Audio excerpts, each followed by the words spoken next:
Hello दोस्तों, आप सभी का स्वागत है आपके अपने YouTube चैनल मोबाइल वाला CSE पर। आज हम बात करने वाले हैं Wildlife Institute of India Chandrabani Dehradun. यहाँ पर कुछ वैकेंसीज़ निकली हुई है जो कि लैब अटेंडेंट, ड्राइवर और टेक्निकल असिस्टेंट की वैकेंसीज़ हैं। और ये वैकेंसीज़ हैं जो आपका जो फॉर्म है इसका वो ऑफलाइन आपने भेजना होता है। तो इसका ऑफलाइन फॉर्म आपने कैसे फिल करना है उसी के रिगार्डिंग हमने आज ये वीडियो बनाई है। तो आइए आपको ले चलते हैं सीधा ऑफिशियली ऑफलाइन फॉर्म पर। जो ये आप देख रहे हैं प्रोफार्मा फॉर एप्लीकेशन, ये एक प्रोफार्मा है जो कि एनेक्सर A के द्वारा 1 के द्वारा इन्होंने दिया गया है। इसमें जो पहला कॉलम है, पहला कॉलम पे आपने लिखना एडवर्टाइजमेंट नंबर। एडवर्टाइजमेंट नंबर में आपने यहाँ पर लिखना है WII/ADM/2024/07। के बाद पॉइंट नंबर 2 में पोस्ट अप्लाइड फॉर, यानी कि आप किस पोस्ट के लिए अप्लाई करना चाहते हैं उस पोस्ट का आपने यहाँ पर नाम लिखना है। लैब अटेंडेंट के लिए, ड्राइवर के लिए या फिर टेक्निकल असिस्टेंट के लिए आपने यहाँ पर अपना पोस्ट का नाम लिख देना। पॉइंट नंबर 3 है application fees detail. Application fees detail में आपने एक डिमांड ड्राफ्ट यहाँ पर इन्होंने मांगा गया है जो कि 500 रुपये का डिमांड ड्राफ्ट है, एप्लीकेशन फ़ीस है। और प्रोसेसिंग फ़ीस का इन्होंने 200 रुपये रखा है, यानी कि टोटल 700 रुपये बन जाते हैं। पॉइंट नंबर 4 में आपने कैटेगरी को सिलेक्ट करना है। UR मतलब जर्नल है, EWS है, OBC है, SC है, ST है। जो भी आपकी कैटेगरी है उस पर आप उसी कॉलम पे आपने क्लिक कर देना है, यानी कि टिक मार्क कर देना है। इसके बाद यहाँ पर आपको एक फ़ोटो चिपकाने का ऑप्शन दिया होगा। यहाँ पर आपने आपकी फ़ोटोज़ पिका देनी है और उस फोटो को सेल्फ टेस्टेड भी करना है। पॉइंट नंबर 5 है जो आपके नाम का है इन ब्लॉक लेटर। जितना हो सके आपने इस पूरे फॉर्म को ही कोशिश करना है कि आप कैपिटल लेटर में आपको ये फॉर्म भर सको। इसके बाद आपने नाम लिख देना है। अपने फर्स्ट नेम में आपने फर्स्ट नेम लिख देना, मिडिल नेम में मिडिल नेम लिख देना, लास्ट नेम है तो अपने लास्ट नेम लिख देना। जैसे कि हमारे केस में कैंडिडेट का नाम हमने क्या लिखा है, विकास लिखा, जो कि फर्स्ट नेम में ही आ गया। 6 नंबर पॉइंट है जो फादर या हस्बैंड का नाम लिख देना आपने यहाँ पर, यानी कि अपने फादर का नाम यहाँ पर लिख देना है। इसके बाद point number 7 permanent address. Permanent address आपने लिखना है जैसे कि हमने लिखा VPO उचाना, डिस्ट्रिक्ट जींद, हरियाणा, बस इतना ही लिख देना। पिन कोड डालो तो डाल देना है। इसके बाद है column number 8 address for correspondence. Correspondence का मतलब होता है कि पत्राचार, यानी कि जो भी आपके लेटर आएगा इंटरव्यू के लिए, रिटन टेस्ट के लिए, वो किस पते पर आए वो एड्रेस आपने यहाँ पर लिख देना है। जैसे कि हमने लिख दिया VPO उचाना, डिस्ट्रिक्ट जींद, हरियाणा। इसके बाद पिन कोड लिख देना है। इसके बाद ईमेल आईडी लिख देनी है, मोबाइल नंबर लिख देना है। जो भी हम यहाँ पर डिटेल यूज कर रहे हैं ये एक उदाहरण के लिए है। यहाँ पर जो ईमेल आईडी है वो हमारी ऑफिशियल ईमेल आईडी है। आपको कोई क्यूरी है, कुछ क्वेश्चन पूछना है तो इस मेल पर आप मैसेज भेज के भी कुछ क्यूरी पूछ सकते हैं। इसके बाद पॉइंट नंबर 9 में आपने लिखना नियरेस्ट रेलवे स्टेशन, यानी कि आपके सबसे नज़दीक का रेलवे स्टेशन कौन सा है उस रेलवे स्टेशन का यहाँ पर नाम लिख देना है। 10th नंबर पॉइंट में आपने डेट ऑफ बर्थ लिख देनी है। पहले आपने डेट लिखनी, फिर मंथ लिखनी, फिर आपने ईयर लिखनी है। इसके बाद है जो पॉइंट नंबर 11 है एज एज ऑन, यानी कि एज ऑन, यानी कि 14 मार्च 2024 को आपकी उम्र कितनी बनती है, यानी कि आपकी ईयर साल कितनी है, मंथ्स कितने हैं और डेट कितने हैं। हमारे केस में 20 साल 2 महीने और 1 दिन बनते हैं। इसके बाद है पॉइंट नंबर 12 है स्केल ऑफ पे of present post and present basic पे एंड टोटल इमोनूट्स डाउन, यानी कि ये किसके लिए कॉलम है, ये उनके लिए है जो एम्प्लॉयज हैं, ऑलरेडी कहीं ना कहीं जॉब कर रहे हैं, उनके लिए ये कॉलम है वो भरना होता है। तो जी अगर कोई एम्प्लॉय नहीं है तो यहाँ पर NA लिख देना, इनके नॉट एप्लीकेबल। इसके बाद अगले पेज पे आ जाएंगे। अगले पेज पे क्या होगा, कॉलम नंबर आएगा आपका 13वां जो कि क्वालिफिकेशन से रिलेटेड होगा, आपकी शैक्षणिक योग्यता से रिलेटेड होगा। तो यहाँ पर एग्जाम्स पास्ड में आपने 10th लिख देना है। नेम ऑफ बोर्ड इंस्टीट्यूट में आपने अपना बोर्ड का नाम लिख देना है, जिस भी बोर्ड से आपने आपकी 10th क्लास है जो पास की है। यहाँ पर हमने लिख दिया CBSE, यानी कि central board of school education. इसके बाद ईयर ऑफ पासिंग, कौन से साल में आपने पास किया वो यहाँ पर लिख देना। इसके बाद सब्जेक्ट्स का कॉलम है ये बहुत ही छोटा दिया है, तो आपने कोशिश करनी है कि आप भी छोटा छोटा करके लिख दी। जैसे कि हमने लिख दिया हिंदी, इंग्लिश, मैथ, एसएस और साइंस। इसके बाद डिवीज़न हमने यहाँ पर फर्स्ट लिख दी। और इसके बाद परसेंटेज ऑफ मार्क्स ऑब्टेन, यानी कि आपने जो मार्क प्राप्त किए हैं उनकी परसेंटेज क्या बनती है। और ये डिवीज़न लिखने का फार्मूला क्या होता है, अगर आपके 60% से कम है तो आपने यहाँ पर सेकंड डिवीज़न लिखनी है, और 60 और 60 से ऊपर है तो आपने फर्स्ट डिवीज़न यहाँ पर लिख देनी है। इसके बाद कॉलम नंबर 14 है जो एम्प्लॉयमेंट डिटेल्स इफ़ एप्लीकेबल। अगर आप एम्प्लॉय हैं, अगर आप कहीं मतलब आप एक्स सर्विसमैन हो या आपने जॉब की थी छोड़ दी है, तो उस केस में आपने अपनी यहाँ पर डिटेल देनी होती है।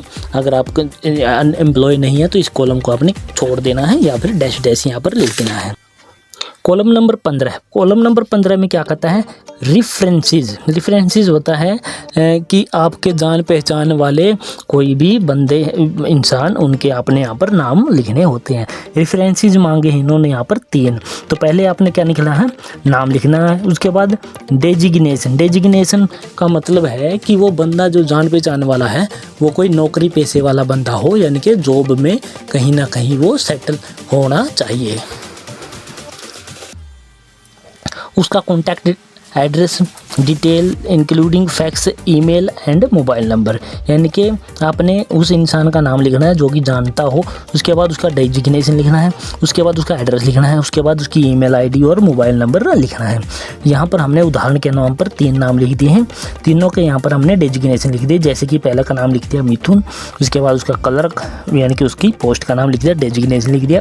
उसके बाद उसका एड्रेस लिख दिया वीपीओ उचाना। उसके बाद हमने abc11@gmail.com लिख दी, और 1 2 3 4 5 6 7 8 कोई भी मोबाइल नंबर बना के हमने लिख दिया। सिर्फ उदाहरण के लिए आपने है जो एक्यूरेट ही यहाँ पर लिख लेनी है, जब भी आपके जान पहचान के हो और नौकरी पेशा में आपको लगे हुए हो।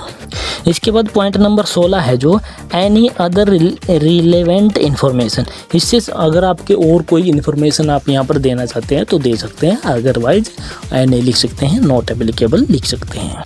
इसके बाद नेक्स्ट पेज पे चले जाते हैं, और नेक्स्ट पेज पे क्या होगी, डिक्लेरेशन में आपको यहाँ पर कुछ नहीं करना होता है। ये डिक्लेरेशन ऑलरेडी लिखी हुई होती है, इसमें लिखा होता है कि जो भी ये इन्फॉर्मेशन हमने अभी तक फिल की है वो सारी सही और सच है। अगर इसमें कुछ गलती पाई जाती है तो उसके लिए मैं खुद जिम्मेवार होऊंगा। तो आपने यहाँ पर अपना प्लेस का नाम लिख देना है, डेट लिख देनी है, और आपके यहाँ पर सिग्नेचर हो जाएंगे, यानी कि कैंडिडेट के सिग्नेचर हो जाएंगे। इसके बाद नेक्स्ट पेज पे चले जाते हैं, और नेक्स्ट पेज पे क्या दे रखा है, check list of supporting documents attached in the application form, यानी कि इस एप्लीकेशन फॉर्म में आप कौन कौन से कॉपी लगाने वाले हो उनको आपने चेक करना है। जैसे कि पहला कॉलम है photo pasted and signed by me, यानी कि आपने फोटो यहाँ पर चिपकाई है और उस पर आपने साइन भी किया है। डिमांड ड्राफ्ट ऑफ ₹700 और 200, 700 रुपये का या फिर 200 रुपये का डिमांड ड्राफ्ट आपने लगाया है तो इसको टिक मार्क कर देना है। एड्रेस प्रूफ, आधार कार्ड, पासपोर्ट आपने अटैच की है, यानी कि अपने एड्रेस प्रूफ में कोई ना कोई प्रूफ यहाँ पर आपने साथ में लगाना है। इसके बाद valid caste certificate issued by central, अगर आप रिजर्व्ड कैटेगरी से हैं, SC हैं, OBC हैं तो आपने कास्ट सर्टिफिकेट साथ में लगाना है और इसको यहाँ पर टिक मार्क कर देना है। प्रूफ ऑफ एज में आपने 10वीं की DMC लगानी है और यहाँ पर टिक मार्क कर देना है। Certificate in supporting of claim of age relaxation के लिए यहाँ पर अगर आपको एज रिलैक्सेशन चाहिए एक्स सर्विसमैन के लिए या कोई और अदरवाइज कोई और पर्सन अप्लाई कर रहा है तो यहाँ पर उसको टिक मार्क कर देना, उसका कोई प्रूफ भी आपने साथ में लगाना है। Educational qualification, mark sheet of class 10th 12th bachelor if applicable attached, यानी कि क्वालिफिकेशन आपने यहाँ पर जो जो फिल की है उनकी फोटो कॉपी आपने सेल्फ टेस्टेड यहाँ पर लगानी है। NCC NSS sports nature club को करिकुलम एक्टिविटी सर्टिफिकेट, अगर इसके बाद इनमें से आपने कुछ किया हुआ है और उसका सर्टिफिकेट है तो यहाँ पर टिक मार्क कर देना, उसकी कॉपी लगा देनी है। एम्प्लॉयमेंट डिटेल में अगर आप एम्प्लॉय हैं तो आपने यहाँ पर एम्प्लॉयमेंट डिटेल यहाँ पर देनी है और यहाँ पर टिक मार्क लगा देना है। इसके बाद declaration for informing to head of office department that the candidate has applied for selection applicable attached, ये उसके लिए है जो कि ऑलरेडी सर्विस में है और ये फॉर्म अप्लाई करना चाहते हैं। तो उनको क्या करना होता है, अपने ऑफिस में या हेड ऑफिस में या डिपार्टमेंट में एक इन्फॉर्मेशन देनी होती है कि मैं ये फॉर्म है जो अप्लाई करने जा रहा हूँ। अगर आप एम्प्लॉय हैं और आपने ये फॉर्म फिल किया है तो आपने इन्फॉर्मेशन देनी होगी और यहाँ पर टिक मार्क लगाना होगा। Documentary support for any other claim, अगर आप इसके अलावा भी कोई और क्लेम करना चाहते हैं और आपका बनता है तो आपने उसको यहाँ पर टिक मार्क कर देना है और उसके लिए आपने उसको सपोर्टिंग डॉक्यूमेंट अपने साथ में लगा देना है। उसके बाद नीचे डेट का कॉलम है, आपने यहाँ पर डेट फिल कर देनी है और सिग्नेचर ऑफ द एप्लीकेंट यानी कि एप्लीकेंट के यहाँ पर साइन हो जाएंगे। तो इस प्रकार से आपका ये फॉर्म है जो फिल हो जाएगा। इसके बाद आपका ये जो फॉर्म है पूरा का पूरा फिल हो जाएगा। ये अब इसमें कोई भी गलती या कोई भी कॉलम खाली नहीं रहने वाला होता है। इसके बाद आपने क्या करना है, इसको बंद लिफाफे में डाल करके रजिस्टर्ड पोस्ट द्वारा या स्पीड पोस्ट द्वारा भेजना होता है और वो भेजने का भेजने वाला वो जो लिफाफा है उसको भी आपने फिल करना होता है। उसको कैसे करना है ये उसको भी देख लेते हैं। आपने लिखना होता है application for the post of lab attendant, जिस भी पोस्ट के लिए आप अप्लाई कर रहे हैं, जैसे कि लैब अटेंडेंट है, ड्राइवर है, टेक्निकल असिस्टेंट है। और इसके बाद कैटेगरी आपने लिख देनी है, किस कैटेगरी के लिए आपने ये फॉर्म अप्लाई किया है। इसके बाद फ्रॉम है, फ्रॉम के बाद हम नेम है, सन ऑफ है, डॉटर ऑफ है, वाइफ ऑफ, यानी कि आपने कैंडिडेट का नाम लिख देना है। उसके बाद फादर या उसके हस्बैंड का नाम लिख देना है। इसके बाद वीपीओ या टाउन का आपने नाम लिख देना है। इसके बाद डिस्ट्रिक्ट का नाम लिख देना है। उसके बाद अपने स्टेट का नाम लिख देना है। उसके बाद अपना मोबाइल नंबर लिख देना, यानी कि इस साइड में आपने अपने कैंडिडेट की डिटेल है वो फिल करनी होती है। इसके बाद टू के बाद जो एड्रेस आता है वो एड्रेस वो होता है जहाँ पर ये जो आपका फॉर्म है जाने वाला होता है। तो ये एड्रेस है जो the registrar Wildlife Institute of India, Chandrabani, Dehradun 248001 Uttarakhand है। इस एड्रेस पर है जो ये आपने रजिस्टर्ड पोस्ट द्वारा या स्पीड पोस्ट द्वारा आपने भेज देना होता है। एड्रेस का जो ये प्रूफ हमने दिखाया अभी आपके सामने, ये बिल्कुल एक्यूरेट है, वही एड्रेस है जिस एड्रेस पर ये फॉर्म आपने भेजना है। इसके बाद आपने ये 4 पेजों वाला आपका फिल किया हुआ एप्लीकेशन फॉर्म लेना है। जितने भी डॉक्यूमेंट आप इसके साथ लगाने वाले हैं उनको सेल्फ अटेस्टेड करना है। डिमांड ड्राफ्ट आपने इसमें साथ में लगा देना है और इसको इस एड्रेस लिखे हुए लिफाफे में बंद करके चिपका करके स्पीड पोस्ट या रजिस्टर्ड करवा देना है।